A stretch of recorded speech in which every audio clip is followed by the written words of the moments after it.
We recording? Regular Joe here. The old media tends to call me Joseph Gordon-Levitt, that being my name and all, but I go by Regular Joe.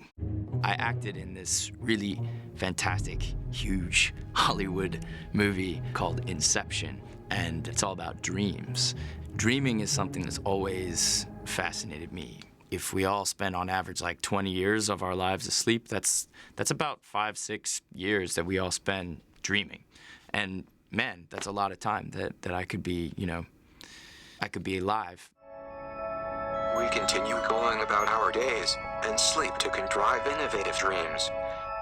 Anyone who wishes to interpret the dream must himself be on approximately the same level as the dream, for nowhere can he see anything more than what he is himself.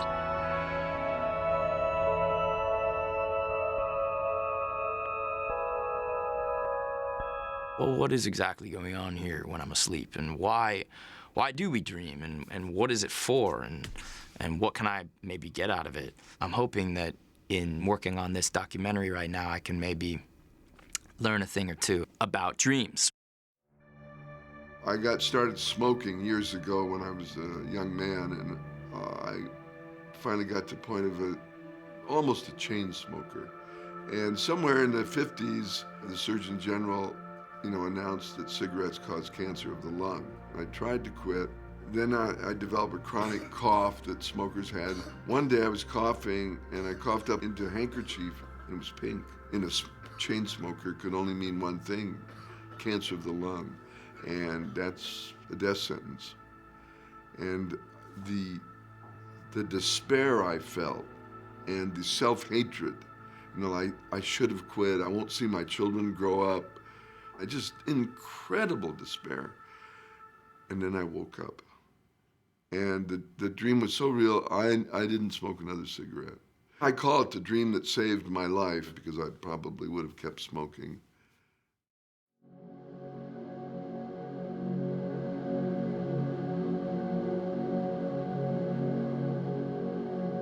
Freud's dream theory was basically the idea that dreams are the royal road to the unconscious.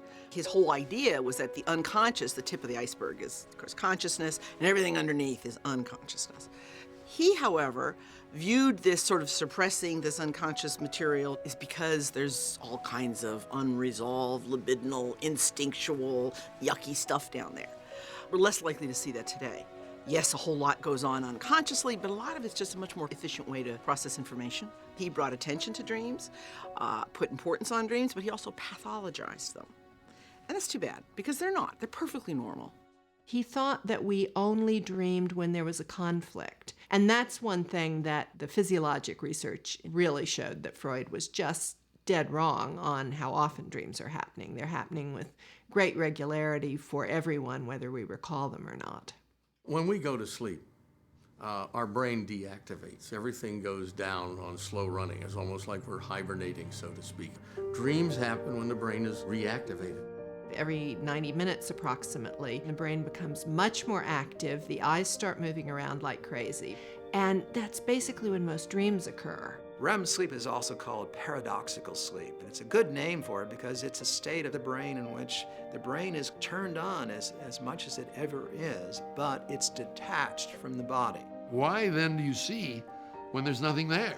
How can we explain the fact that you feel like you're moving even though you're not moving? And the answer is very simple. The brain has a virtual reality generator. It generates sensory stimuli for itself, and it interprets them for itself. This is imagination. This is what this is all about. It's about conscious imagination. Dr. Stephen LaBerge has a phrase, this 3-pound universe. The brain creates the world, and we're conscious of the world. In REM sleep, we aren't getting any help from the senses. And that to me is a miracle. I see a lot of commonality between just being creative, whether that means, you make movies or you write songs, you draw, you write, whatever it is. That kind of creativity, I feel like it's very connected to dreaming. Every night the auburn sun tucks in her children one by one. Ever since Freud, we've thought that dreaming was an unconscious mental state. It is not unconscious. It is highly conscious, and it is, in fact, a state of consciousness that precedes waking consciousness, because in development, in utero, you're certainly REMing. We know that fetal states are mostly REM, and obviously the brain is getting ready to be conscious. And you're probably doing something like dreaming, although I'm not suggesting that you're having anything like adult dreams. If I want to look at the neurological activity and comparing a dream to waking, they're largely the same, because the brain can't tell the difference between dream input and waking input. Dreams are as real as waking life. People will wake up and they'll say, I can't believe that was a dream. I had a dream that I was approaching a kindergarten classroom and I saw rows and rows of desks that were empty and just one little child sitting in the front. As soon as I sat down, the teacher turned around and she had red lights instead of eyes. She said in a really deep voice, "Stop trying to forget the baby." And I looked over at the little kid next to me and it was me.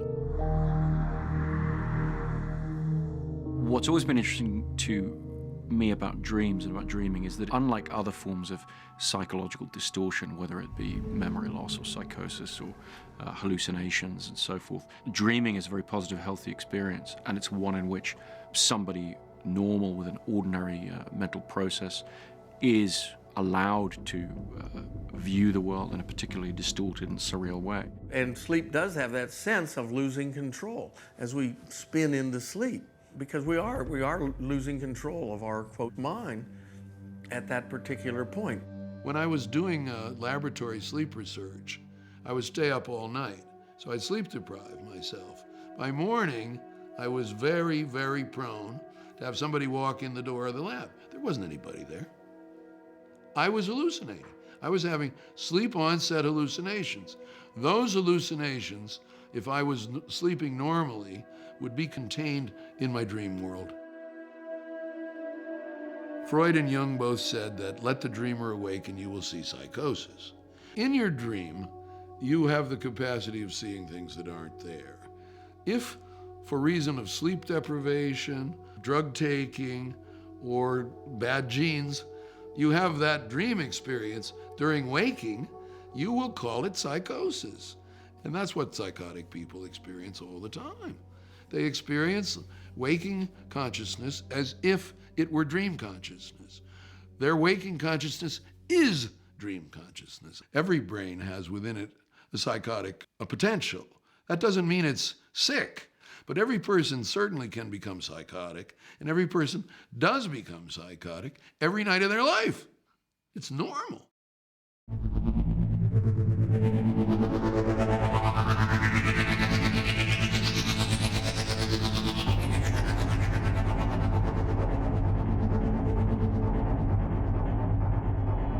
When you go into REM sleep, there's basically a part of your brainstem that suppresses muscle tone. When that switches off, we're essentially paralyzed. We can't move. What you can do is move your eyes. You still have control over that. The function of the paralysis mechanism is so that you can have these emotionally engaging experiences, but be safe. I've certainly had the experience of still being subject to the paralysis, but actually waking up in the real world. And for an instant or two, you can't move, and that is certainly very frightening. You know you're paralyzed. You know you're awake, you know you're in your room, you cannot scream out, you cannot move. UFO abductions are often attributed to this disorder. You wake up from a dream and you're breathing hard and your heart's going ding, ding, ding, ding, ding, ding, that's REM sleep. If you have an asthma attack, it's out of REM sleep. Stomach acid secretions are up 20 times in REM sleep. So REM sleep is pushing the body while it's paralyzing, and thank God, because when that paralysis mechanism cuts off, people act it out, and that can get dangerous. One of the most famous cases happened where a man had REM sleep disorder. This is a young man who was very much enamored of a young woman, wanted to marry her, and the parents were opposed to the marriage. This happens in reality. So she starts to act nervous and shy, and he realizes he's going to lose her. So he's a sleepwalker. He's been a sleepwalker all his life. So he's going home in his car, and he hears on the radio that these two people have been killed with a hammer. And he says, I wonder if I did that. Because the two people are the parents of his girlfriend, okay? So he calls the cops and he says, you know, I'm really worried about these people. I think I might have done this thing. How could you do this? You weren't awake? Well, he says, no, and his defense for the jury is that he was sleepwalking the whole time. 30-mile drive in the car, bludgeons them to death with a hammer, gets out of the house, goes back home, and hears the report on the radio. The jury found him not guilty by reason of sleepwalking and automatic behavior. He got off because the law states that you have to have conscious will and you have to be in control. Attorneys questioned them and said, could he have done this thing in his sleep without knowing it? And the answer is yes.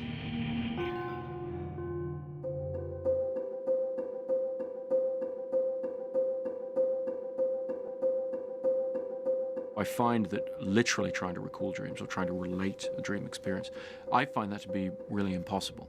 It's such a subjective and personal experience. It's very difficult to translate it into words and have somebody else be able to follow it, which is one of the reasons I was interested to make a film that would try and portray dream states. Even back in the early non-talkies, it seems like almost every special effect that came along got tried out. Just the feeling that something is happening that couldn't quite happen in waking life is what these things seem to conjure up. Over the years, people have tried dissolves or they've tried more surreal transitions, but I think the simple cut in film grammar is one of the closest film tricks to the way the brain actually thinks, to the way you actually perceive the world. We've tried to really push the limits of how you can use cuts, how you can use the most simple cinematic transition there is to take the audience from literally one state of mind into another state of mind. Taking on the challenge of doing a film that's set within a dream state, it wasn't that far off for me from what making movies is, if that makes any sense. We all have to take on a sort of alternate reality and put ourselves in different character shoes and sort of be in different environments that are a dream every time we make a movie.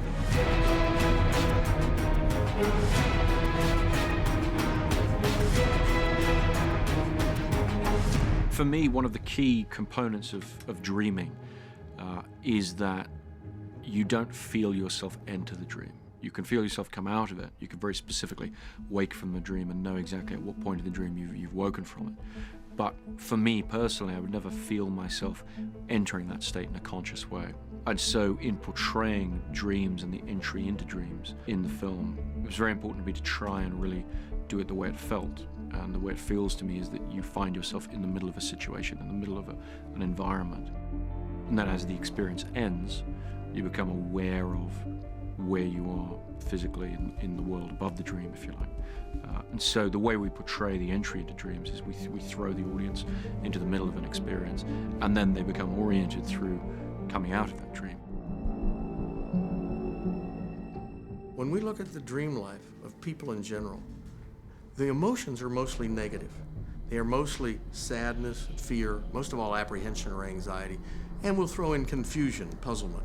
And that's another reason why I say we tend to dream worst-case scenarios. There's certainly some fairly common dream themes. The recurring dream that I have the most, which is a classic universal dream, is anxiety about schoolwork and being back in high school and not having done any of the coursework for an exam, but having to take that exam. And the classic experience is falling and waking up before you hit bottom.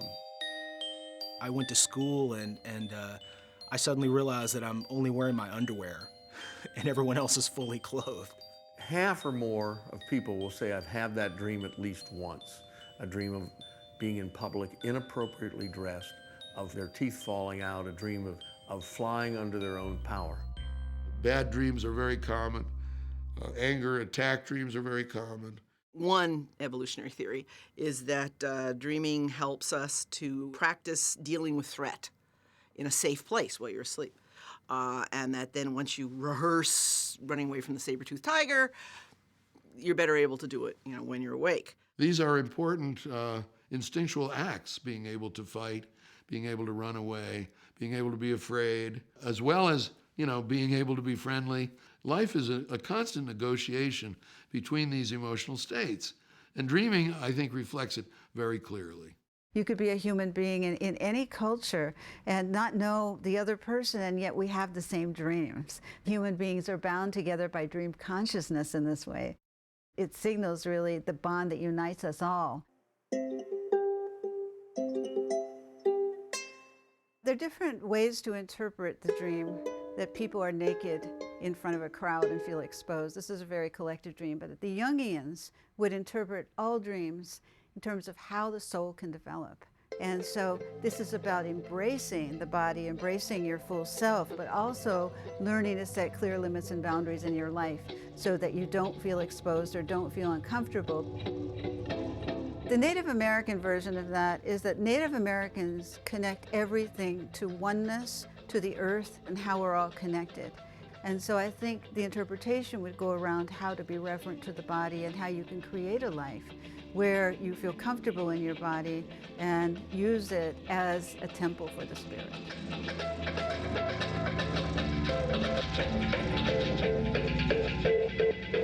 I kept having this repetitive dream, and I had no idea why, but it was just me alone in the dark, and I used to see a silhouette of a man, and I never saw his face, and he was always kind of far from me, until one day he just appeared right in front of me still.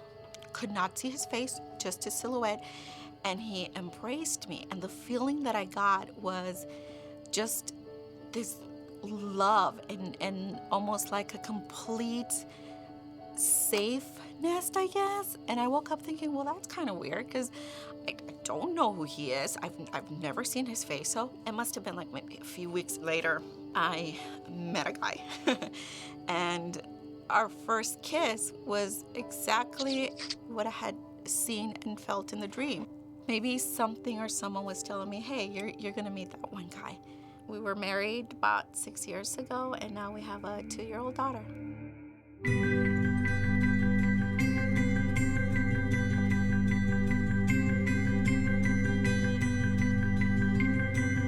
Emotions obviously drive a lot of our being, and REM sleep dreaming is the time when we try to regulate that. I've certainly dreamt about my dad after he died. Certainly very nice to see somebody who you've lost again in the dream state. And I think partly that's one of the benefits of dreaming, is that it allows us to experience positive things as well as negative things. I dream quite a bit about people who are gone. A very close friend of mine came to me in this dream, and it was as if we hadn't lost him yet. And we're hanging out, and I remembered, oh, that's right, Chad died. I thought, oh, wow, this is my opportunity to save my friend. And I remember grabbing Chad by the hand and saying, I have to get you to the doctor because this is the second chance. I feel like we have a second chance. I have a chance to save you, and I don't want this to get away. And then finally he said, I appreciate that you're trying to get me to the doctor, but it's not going to make any difference. My dreams are so real that they can be very upsetting when I wake up and I realize that all of the things that I thought were possible, they're not.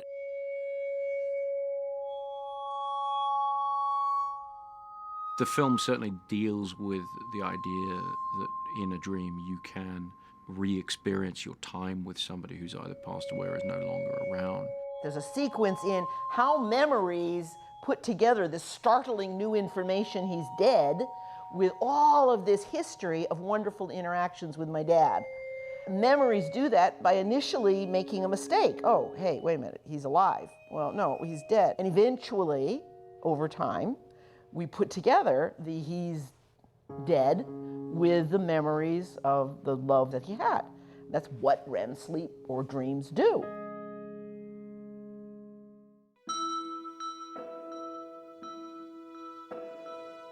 In waking life, we learn the language of logic.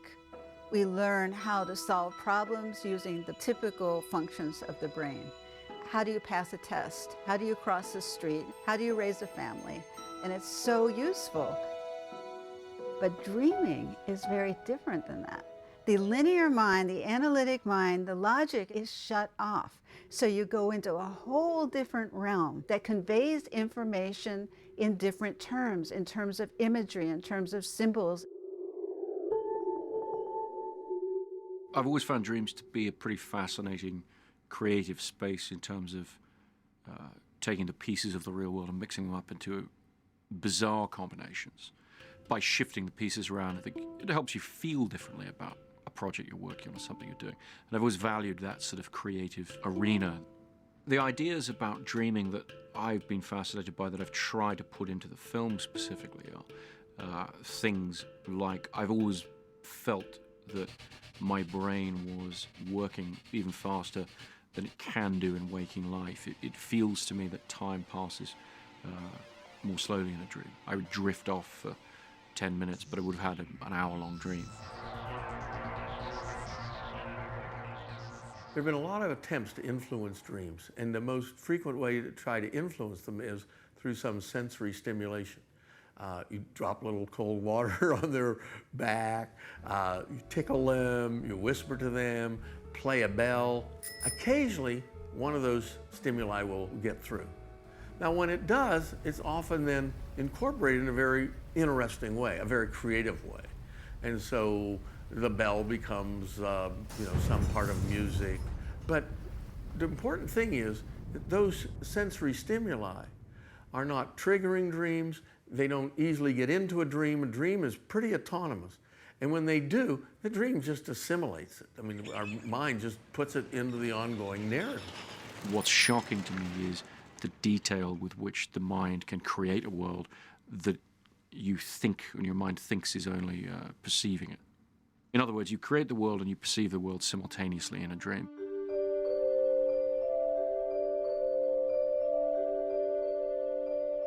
Everything you dream is you. It's something that you're making. Anything you see, anything you hear, you've created that. Or anybody you talk to, that's you playing that character in your dreams. Which is something I identify a lot with because I play all sorts of different characters all the time. That's like what I do for a living. And the notion that when I encounter somebody in my dreams, I'm not just encountering somebody else. In fact, I'm sort of talking to myself, playing somebody else. And to me, that creation of a world on a subconscious level that you're able to experience as reality, that speaks volumes about the infinite potential of the human mind. The brain has a mind of its own.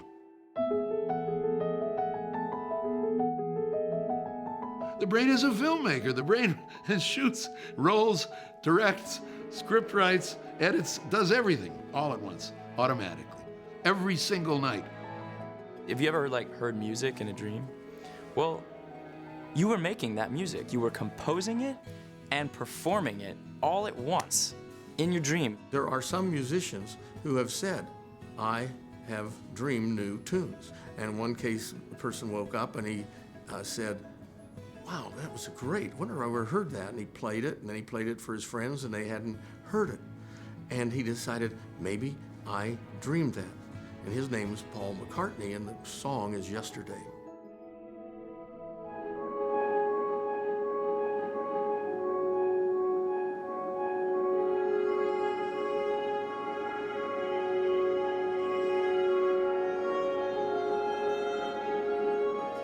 One of the important sources of innovation in human culture has been dreams, that ideas coming from dreams. One of the best examples is Otto Loewi, and he got a Nobel Prize for this idea, which came to him in a dream, where he dreamed about this exact idea of an experiment to do, and he woke up in the middle of the night and had to go to the laboratory and do it. It's similar to the famous example of Jack Nicklaus, golfer who had experienced a slump in his performance and had a dream in which he discovered what he'd been doing wrong exactly, and then woke up and said, that's exactly it. If I'm learning a part, I can only study so much before it's not useful anymore and I have to go away from it. Especially if I sleep on it and come back to it, I'll just know it.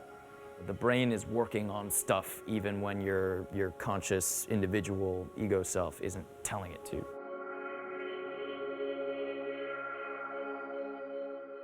We have seen that when somebody is having a very specific kind of dream content, such as dancing or dreaming about math, that exactly the brain areas associated with those things are lighting up. Dreaming is a sort of practice state.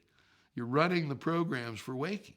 When an animal is learning something very definable, like moving through a maze, you can measure the pattern in the brain. And then we've seen that the animal will show that exact same pattern in its REM periods. So the assumption is that the animal is dreaming of going through the maze correctly. If you learn a task and you sleep, especially in REM, you're likely to do better when you retest it. That's a very important concept, that REM sleep is probably responsible for retaining a learned task, but also improving its skill. In collecting dream journals from literally thousands of people over the years for various experiments, I've seen where some people have a dream and they wake up and then something bizarre begins to happen and they get this funny feeling they might be dreaming, and then they wake up again. And some people have chains of these. I have at times experienced the idea of waking from one dream, but not fully coming out of the dream state and realizing that I'm actually in another dream and then coming out of that.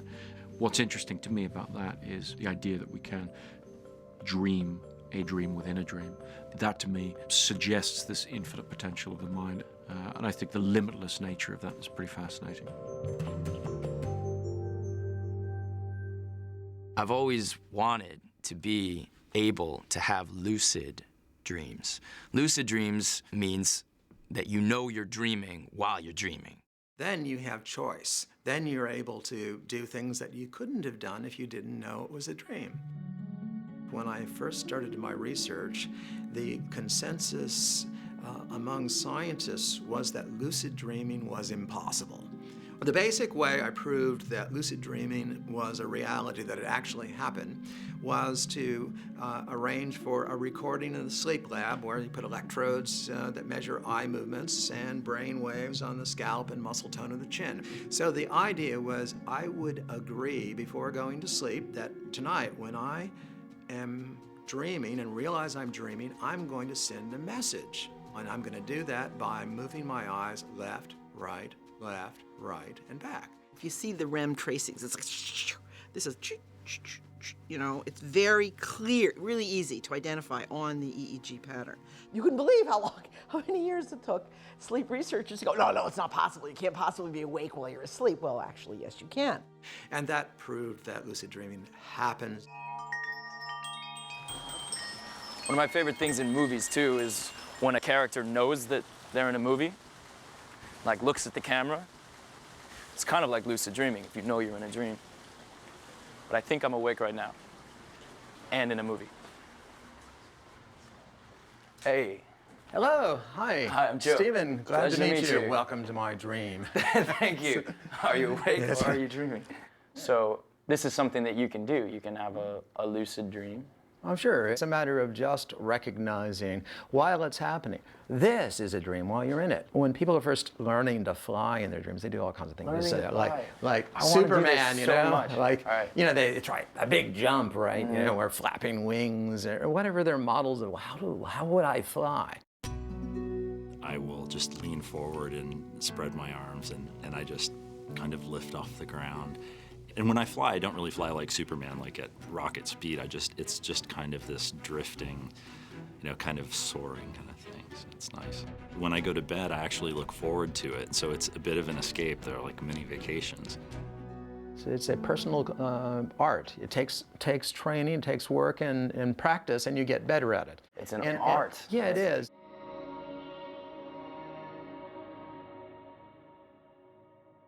Usually it'll start off where I don't know I'm dreaming, and I'll go through it for a while, and then something will happen, like an event. Like maybe I'm running and I trip or something, and that trip will signify to me that you're dreaming. And then from there, I just kind of take the reins and go with it. For example, I had a dream that I was like a ninja assassin, and I was taking out a bunch of bad guys to get to the head boss. And I made it through all the bad guys, and I get to the boss, and I notice that I'm outnumbered. He's like pretty strong. And I told myself, I need backup.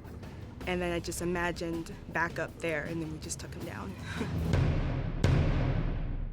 A particular study was recently done in which lucid dreamers practice a coin toss experiment. And maybe 20 tosses, you get 2 or 3 in. It's not an easy task. Right. Then you practice that in the lucid dream. And what they found was that you get an improved performance. Wow. Which is to say that you They are got better actually, at doing it yes, by practicing it in their dream. That's it. People use it for entertainment, fun, flying dreams, dream sex, doing what you want. An important application is also overcoming nightmares. Some people suffer so much nightmares that they don't want to go to sleep, particularly post-traumatic stress nightmares. If you know you're dreaming while you're dreaming, you can control the dream. It seems to be the key to recognize what they are, face the fear, work through it, and then you're free of it. In Tibetan Buddhism, for example, is a yoga of the dream state where for 1,000 years they've used lucid dreaming as one of their methods of seeking enlightenment. They speak about lucidity as an early sign of the development or evolution of consciousness. So it's a way of seeing what is it like to awaken to a broader, deeper, fuller sense of reality. It provides a model for awakening. It primes the higher development in people.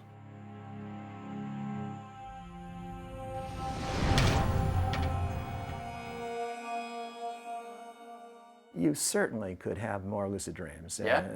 No question. All you have to do is sleep with the mental set to do so. The first step then is to increase your awareness of dreams. So sleeping with the idea, tonight I'm doing something besides just checking out from the world. Sleep to dream with the intention to dream. Tonight I'm going to be having dreams. And that's the first step. So it's about keeping your focus while you're falling asleep? Is that what you're saying? Secondly, to look at your dreams for dream signs, for things that happen in the dream that could tell you you're dreaming. Because some of the things that occur in dreams don't happen in waking reality or are unusual. That could tell you you're dreaming. Right. And then you become lucid. What I'm taking from this is the most important thing to do is to just commit to trying to do it. Yeah, that's how you're going to get there.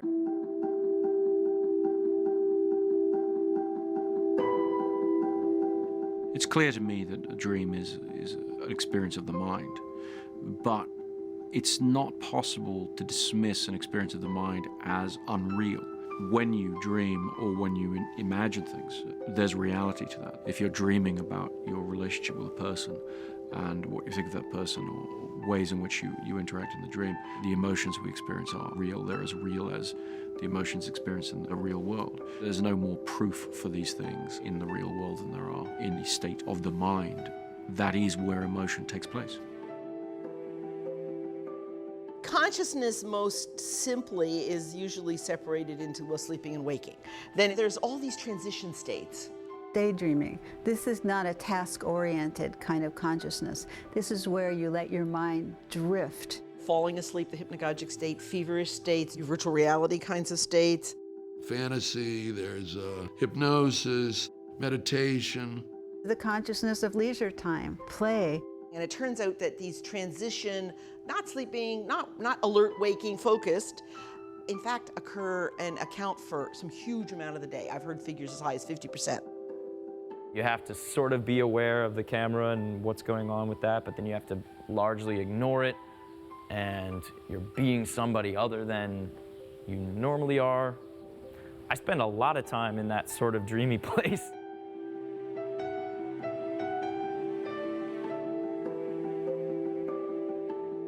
What's interesting to me about film noir characters who either have memory loss or distorted perceptions for some reason is those characters make it immediately apparent to the audience that they cannot perceive the objective reality around them. That's true of all human beings. We are all imprisoned by our own subjective perceptions of the world. And I think storytelling is one way in which we can understand a different point of view on what we consider to be objective reality. I think that one of the most powerful illusions of human experience is the illusion that we're seeing objective reality through our own perceptions. We can only see what we see.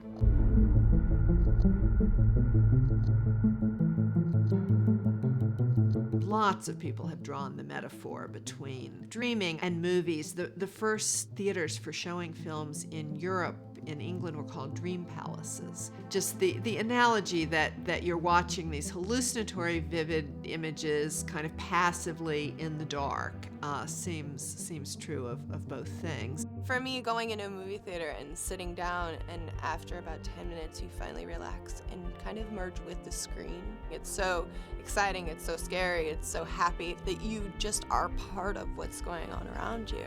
I think that pleasure derives from feeling less isolated as human beings. I think that pleasure derives from feeling part of a shared experience with other people, stepping outside the prison of our own perceptions, if only for a brief period of time.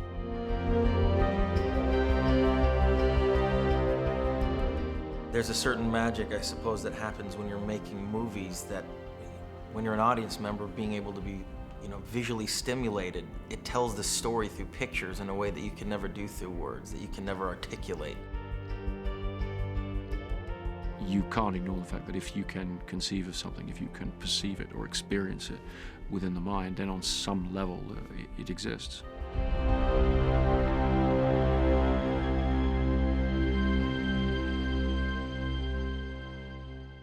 I'm studying hardcore gamers. That is, they play very frequently, they play long hours, they started really early in their lives. They're embodied in that virtual world, and they flip back and forth from it. Yeah, Mom, I'm not now, And I'm looking at how is it affecting their consciousness, specifically on dreams. Those kinds of highly intensive, focused kind of gaming over long periods of time is essentially a meditative practice. And some of the consequences that you would see with meditation, you're seeing in gamers. We found that they have more lucid dreams, which isn't terribly surprising when they're in alternative realities for hours a day.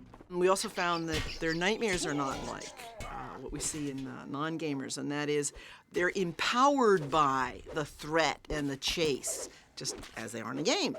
They've practiced fighting back all day long, or for hours, for years, so that right away that well-learned response happens in the dream. It says something about the power of shifting realities on these deeper unconscious processes. And I think that has implications for the evolution of consciousness.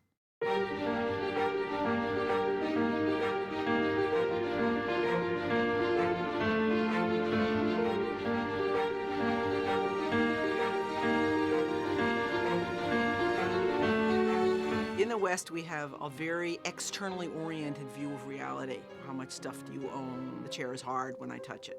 And anything that comes from inside of us, we minimize and dismiss as not meaningful. While in many collectivist societies, it's quite the opposite, that inner realms are very important.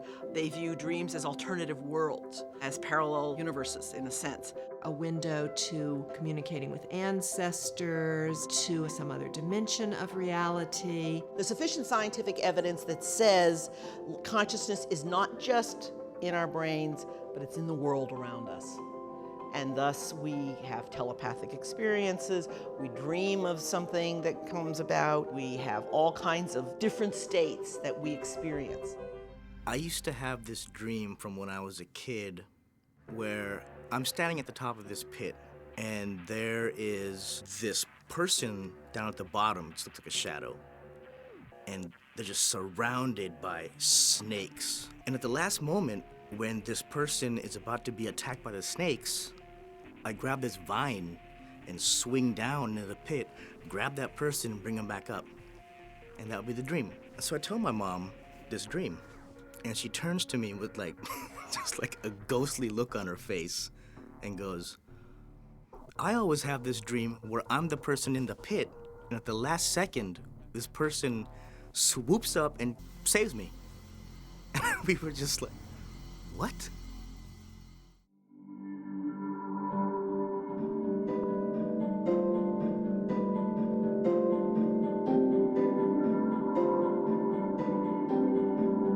I'm not saying that it's not possible to share dreams. In fact, there is a case in which we do share dream worlds. There are? Yeah, that's what this is. In my view, what we're experiencing right now is a kind of a dream. And that it's all a dream. You know, it's the ideal life is a dream. It's an idea that takes a little getting used to, because we're used to the external reality being independent of us, doesn't depend on our perception of it, but the world of consciousness, what we experience, I see things, I hear things, I feel things, that, I'm saying, is a kind of a dream. Whether we're awake or dreaming asleep, our brain is making an image of the world. And what we actually experience is our model of reality, not reality itself. Perception is dreaming constrained by sensory input. So it's a constrained dream, whereas dreaming is perception free of constraint. What exactly is the difference experientially from the dream and the waking state? And you see, it's the same stuff. It's all illusion. Just being a person is a creative process. Every dream is a work of art. The brain has a massive area of mystery to it that I think is best seen through dreaming and through the dream state.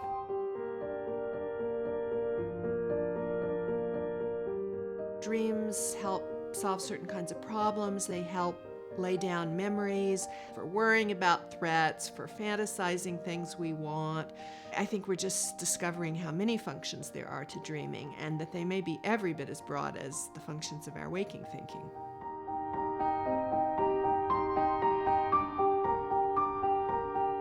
These dreams, while we sort of think of it as, oh, you're transported to this other world, what's actually happening is you are expressing yourself in just the freest, most potent way you could imagine.